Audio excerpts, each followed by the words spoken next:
Welcome! Today we'll be demonstrating how to bridge your Ethereum assets, such as ETH, wrapped Bitcoin, or USDC, directly from Ethereum to the secret network via the Shade bridging interface.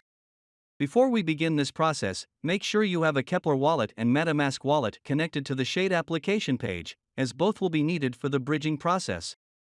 For this bridging process, you will need to have Ethereum assets on the Ethereum blockchain. Currently, the Shade bridging interface only supports the Ethereum blockchain and Cosmos blockchains that are IBC enabled. To start the process of bridging into private DeFi within Shade Protocol, visit app.shadeprotocol.io/bridge. Connect both your Kepler wallet and MetaMask wallet. Once you have connected your wallets, select to bridge from Ethereum to the secret network. Next, you will need to select the asset you'd like to bridge. In this example, we'll be using Ethereum. After you have selected your desired asset to transfer, input the amount you'd like to send. Below this, you'll notice the fees for the bridging transaction and the expected amount received on the destination chain. Now click Bridge and confirm the following transaction in your MetaMask wallet.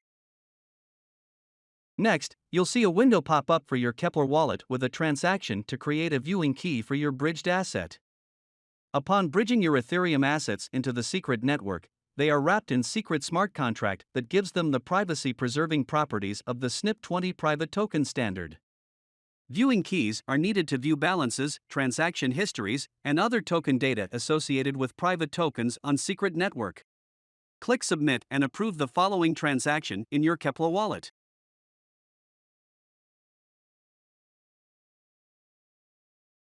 Congratulations, you have successfully bridged your Ethereum assets into the secret network using the Shade bridge interface. Your Ethereum assets are now private and can be used within Shade Protocol's DeFi suite. To view your bridged token balance, you can visit the Portfolio tab on the Shade application page. Thank you for watching this tutorial. If you found this helpful, make sure to like this video and subscribe to our YouTube channel.